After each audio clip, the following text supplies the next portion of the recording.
dia a todos, bom dia a todas, bom dia para você que está nos assistindo pelos canais do YouTube.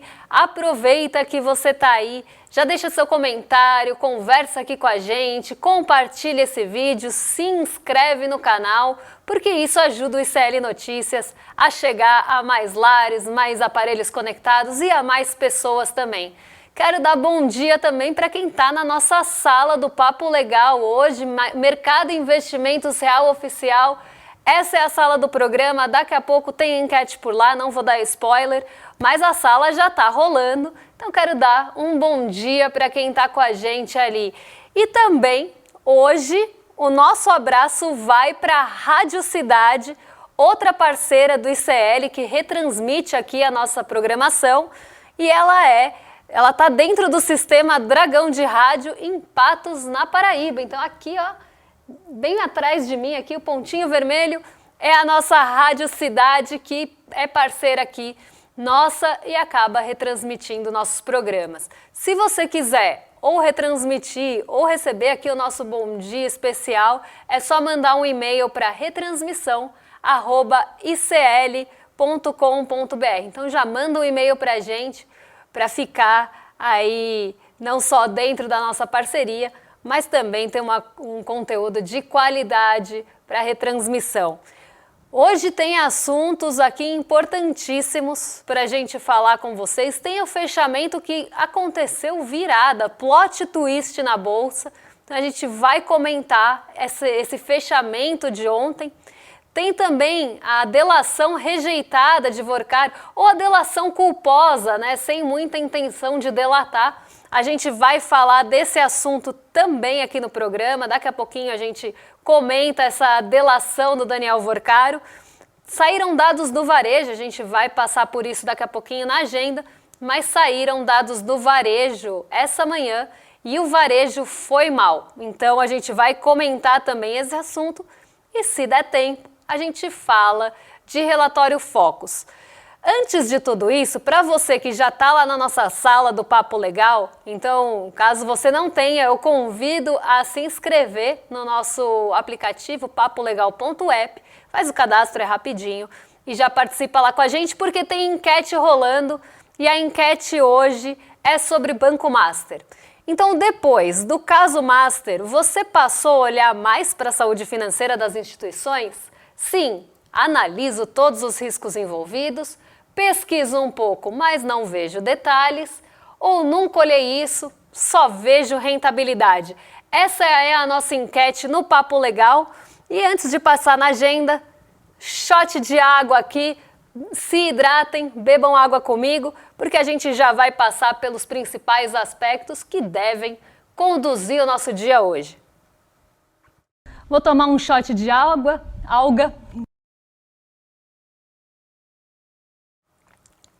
Shot tomado, pausa para reidratação.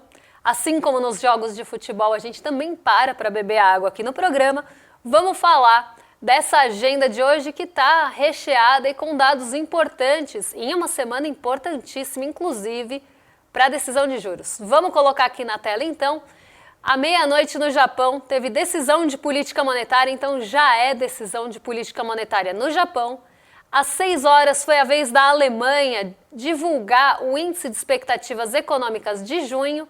E às 8 horas aqui no Brasilzão já teve divulgação da FGV, tanto do IPCS, da segunda quadricemana de junho, como também do IGP-10 de junho, que seria um análogo aqui ao nosso IPCA 15. É como se fosse uma prévia da inflação da FGV, considerando 10 dias aqui, por isso IGP-10.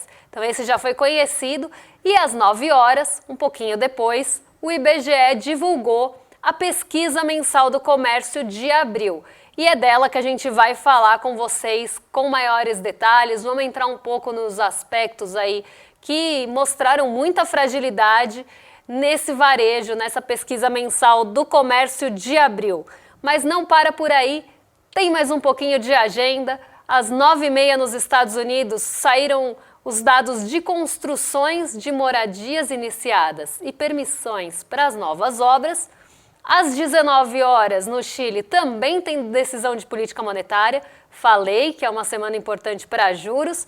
E na França está rolando a cúpula de líderes do G7, algo que também está muito no radar, até em meio a toda essa discussão, a toda essa turbulência no Oriente Médio, esse acordo, não acordo, agora parece que vai acordo.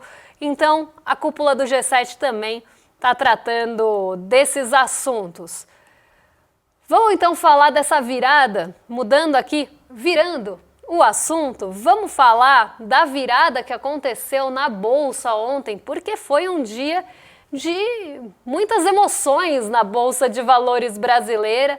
A Bolsa que começou o dia bem positiva, terminou no negativo e eu vou te explicar por quê. Por que isso aconteceu, quais foram os condutores e o que motivou esse plot twist na nossa Bolsa ontem. Um dia que tinha tudo para ser positivo, um dia muito promissor no começo, mas que a Bolsa não conseguiu sustentar o fôlego.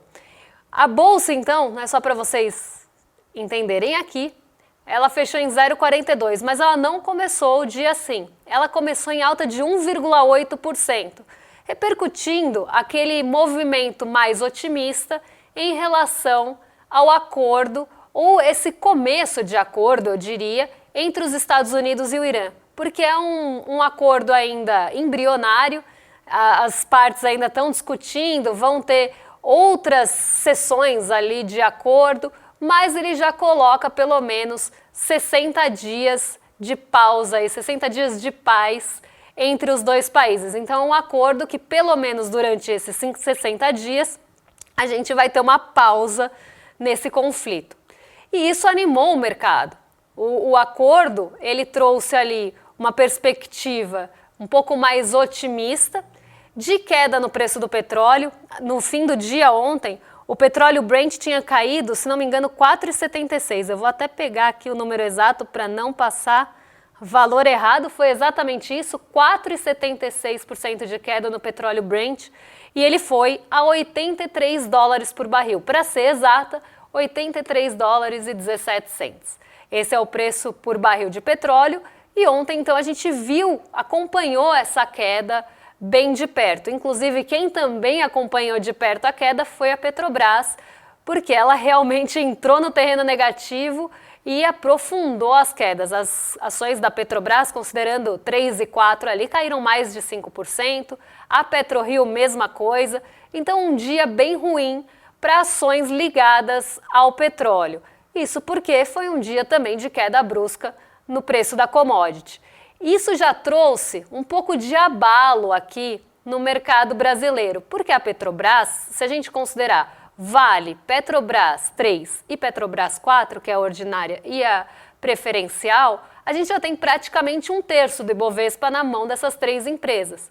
Então elas concentram muito poder, elas concentram muito peso e qualquer movimentação que aconteça nelas pode levar o Ibovespa, o índice, que é uma carteira teórica, pode levar esse índice para o negativo, pode abalar um pouco ou até mesmo limitar uma queda, limitar uma alta. Então, elas têm esse poder devido ao peso. E como ontem as movimentações foram bruscas, isso já ajudou a minar um pouco desse otimismo. Mas não foi só isso. Como vocês estão vendo aí na tela, pode deixar o fechamento na tela, como vocês estão vendo aí, em Nova York, o movimento foi muito positivo. Inclusive a Nasdaq subiu mais de 3%.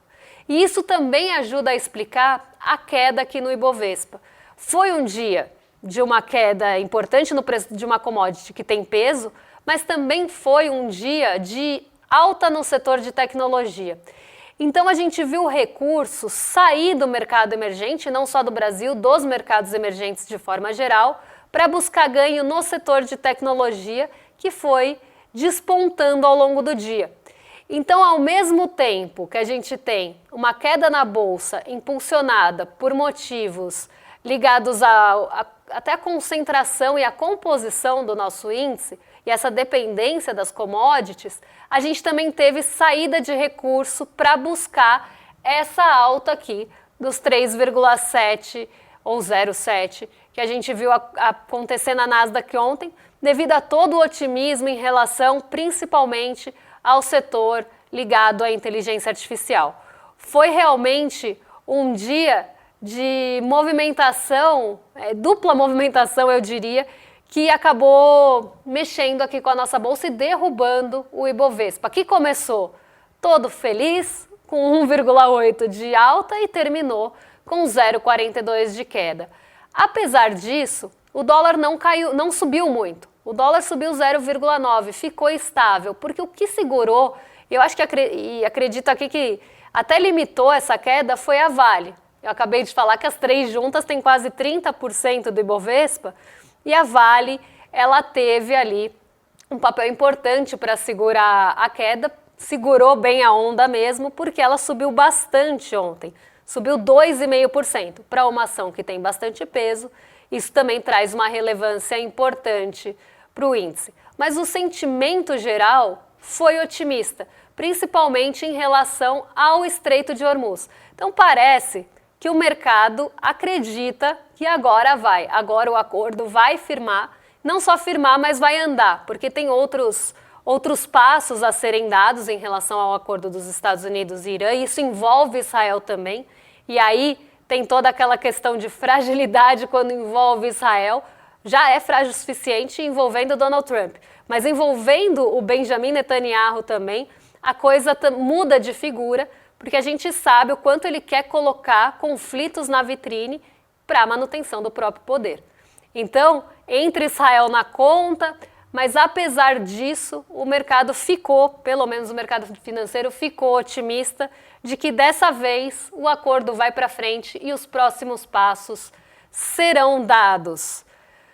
Vamos mudar um pouco de assunto aqui, vamos sair dessa geopolítica internacional e desse movimento de bolsa e vamos falar de Banco Master, porque parece que outra coisa que está empacada, não vai, disse que vai, mas depois não foi, é a delação de Daniel Vorcaro, que foi recusada mais uma vez pela PGR por falta de novas provas e devolução de recursos. Ele parece que está prometendo tudo e não está entregando nada. Daniel Vorcaro tem uma delação de centavos, mas que poderia ser de bilhões, inclusive a sua devolução deveria ser de bilhões, mas a coisa está travada para essa delação sair. E a gente separou para vocês os principais pontos dessa delação e também que trazem fragilidades aqui, dessa delação culposa que parece que não tem a menor intenção de delatar nada. Está muito baseado, inclusive, num ouvir dizer, num telefone meio sem fio, e isso não basta. Precisam de provas para aceitar uma delação. Então a gente separou aqui os principais motivos, inclusive trazendo aqui um pouco da matéria do Kleber Lourenço, nosso colega que está na redação. Um beijo para o Kleber. Nem vou falar por onde está Kleber, porque vocês veem todos os dias o Kleber de manhã, então não dá nem para brincar de beijo para o Kleber, mas mesmo assim, um beijo para o nosso querido Kleber. E nessa matéria, ele traz alguns aspectos e a gente separou para vocês alguns deles. O primeiro deles é a estratégia para ganhar tempo, pensando aqui na leitura dos investigadores, essas tentativas de colaboração passaram a ser vistas, até por quem está investigando, como estratégia para prolongar a negociação enquanto as negociações avançam. Então é como se ele estivesse jogando ali, de alguma forma, para ganhar tempo e interpretaram isso como uma movimentação para uma aposta numa eventual mudança de cenário político. Por quê? Vamos pensar aqui que Daniel Vorcaro está pensando numa mudança de cenário na política brasileira. Então ele estaria empurrando com a barriga para tentar, num futuro governo, se Flávio Bolsonaro ganhar, e a gente não quer que ele ganhe, mas na visão do Daniel Vorcaro, se Flávio Bolsonaro ganhar, nesse futuro governo, isso alteraria o ambiente institucional para tentar levar alguma vantagem. Aqui, gente, e aqui a gente pensa, como nada é de graça nessa vida. Daniel Vorcaro foi quem recebeu ligações de Flávio para doação de recursos, ou, né, como ele falou, patrocínio, mas doação de recursos aqui, com muitas intenções sim, do filme Dark Horse, né? Então a gente já tem essa ligação, acredito que outras surgirão no meio do caminho, mas aqui a gente vê que realmente nada é de graça. Em algum momento isso seria cobrado, possivelmente, num governo de Flávio Bolsonaro, que ele poderia cobrar esse favor por ter financiado essa obra digna de um prêmio Framboesa. Acredito que vai ser nem prêmio Framboesa mereceria um Dark Horse. Mas aqui a gente vê, né, que ele já estaria jogando, empurrando com a barriga, pensando numa mudança de cenário institucional para tentar ganhar alguma vantagem e ter um ambiente um pouco menos hostil. Essa percepção ganhou força diante da incapacidade das propostas de entregar informações inéditas ou contribuições relevantes para a apuração. E aqui a gente também trouxe por que essa delação foi rejeitada, não uma, mas 2 vezes.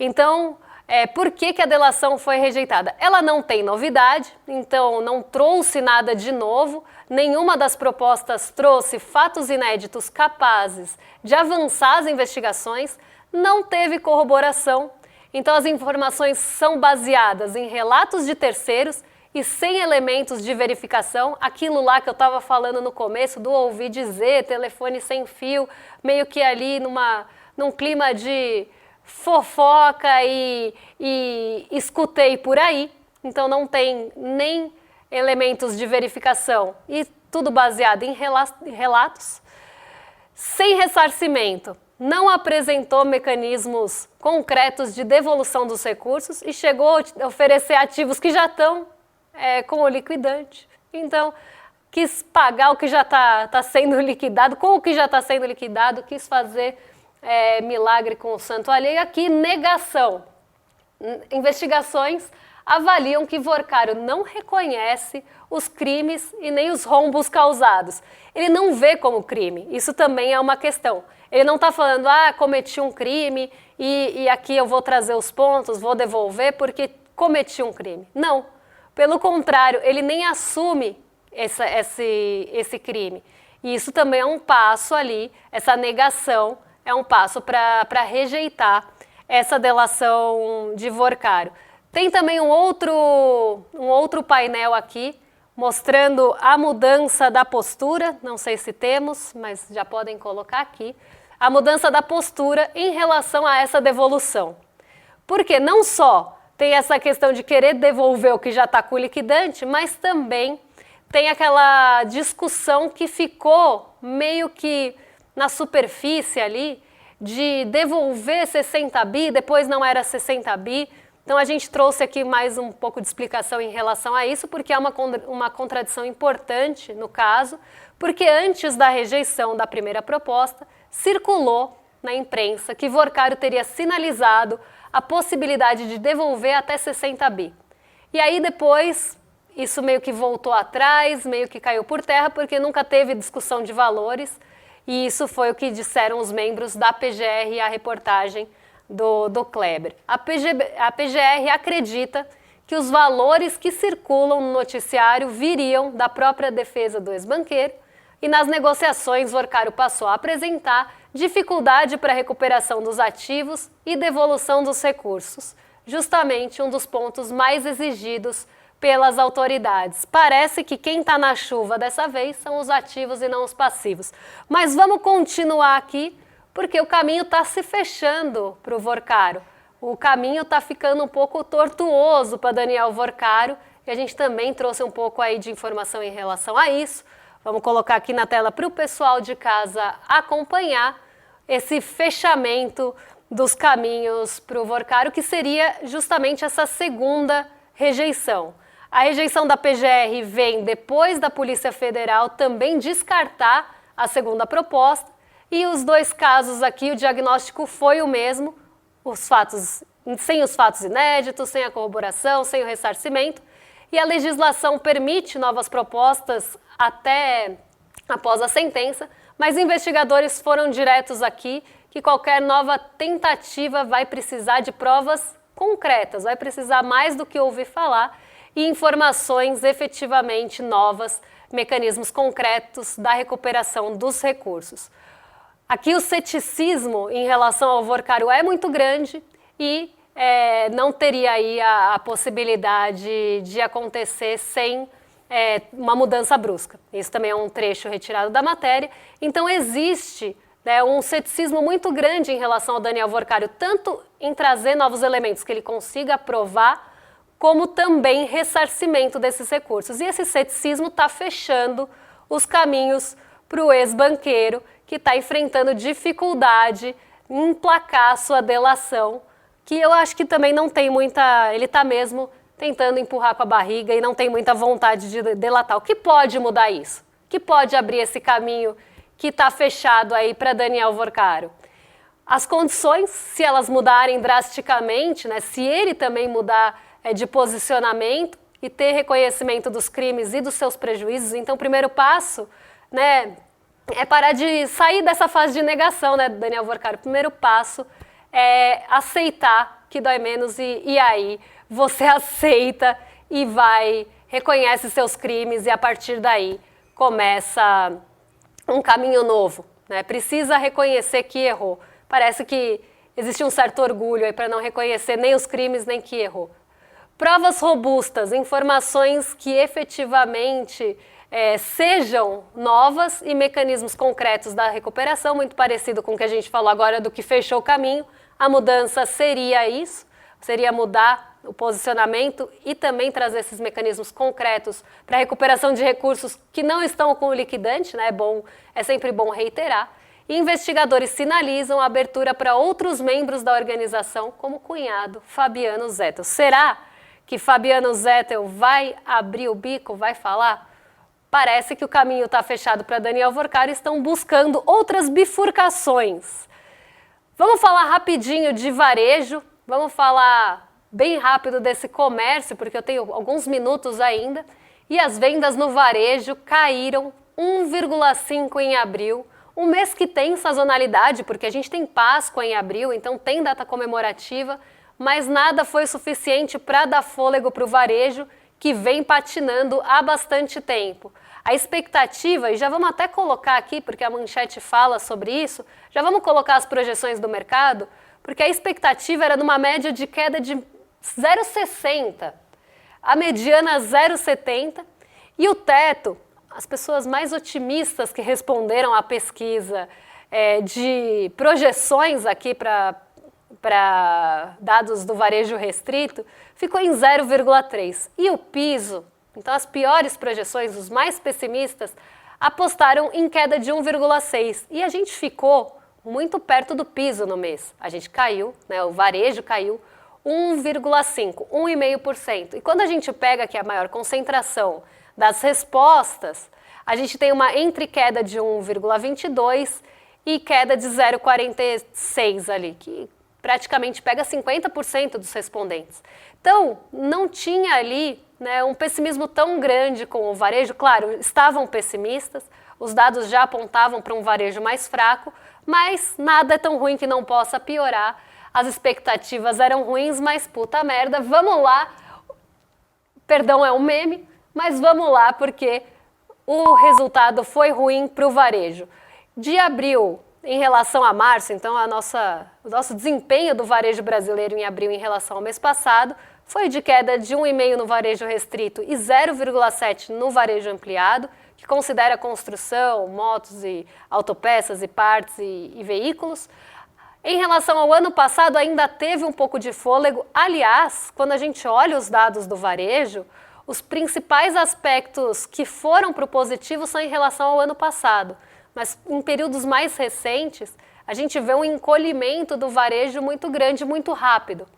Então, embora a gente esteja numa melhor situação em relação a abril, a gente ainda não está numa situação boa. Foi uma alta de 1% em relação ao ano passado no varejo restrito e 1,4% no varejo ampliado. No acumulado de 2026, considerando janeiro a abril, o varejo cresce 2%, mas no acumulado em 12 meses, a gente não sai do 1,5%. Então isso mostra que o varejo está andando de lado há muito tempo, teve quedas bruscas no meio do caminho, E é justamente isso que o nosso próximo gráfico mostra, porque a gente consegue ver a trajetória do varejo nos 12 meses e a trajetória aqui é de queda, é uma trajetória descendente que mostra essa tendência de queda no varejo. Apesar de alguns suspiros ali em momentos específicos, o varejo vem em declínio há bastante tempo, saindo de um acumulado em 12 meses de 3 para 1,5, passando muitos meses aqui, como vocês estão vendo no gráfico do lado, para quem está assistindo, meses no negativo. E os meses que a gente consegue respirar no varejo não são suficientes para mudar a figura, para mudar a direção. Então é mais ou menos um siri ali andando de lado o varejo quando consegue ir para o positivo. Mas nada suficiente para dar fôlego e mudar essa trajetória. Olhando por atividade, e olhando as atividades do setor varejista, isso fica ainda pior. Por quê? Quando a gente olha o que foi bem nesse mês, foram hipermercados e supermercados. O que faz algum sentido, porque como eu falei, é um mês de Páscoa, é um mês que a gente tem ali um pouco mais de movimentação, mas são vários setores e atividades com menor valor. A gente não está falando que as pessoas compraram veículos, que elas compraram materiais de construção, que são normalmente mais caros. Elas gastaram no supermercado, ou com as suas compras do dia a dia, o que já sai bastante caro para o brasileiro, ou aqui elas provavelmente tenham gastado um pouco mais em relação ao mês anterior por conta do evento da Páscoa.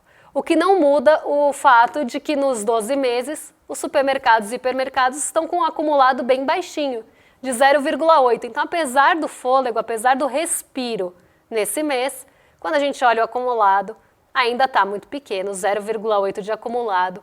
É uma perda de fôlego importante, a gente vê uma queda brusca aí em vários meses. Também não compraram móveis e eletrodomésticos. Tudo bem que normalmente isso acontece mais no fim do ano, por conta das promoções de Black Friday, mas a gente vê essa dificuldade de engrenar nesse mês e em outros também os bens de maior valor. Móveis e eletrodomésticos, veículos, motos, partes e autopeças, que caiu 0,7%, o grupo de construção, que caiu 3,6%, levando o varejo ampliado para essa situação de queda também nesse mês. Então a gente vê que o brasileiro ele está gastando no varejo ali no dia a dia, no hipermercado, ele está comprando itens de valores menores, gastou ali com livros, papelaria e etc., mas o melhor resultado foi dos hipermercados e supermercados.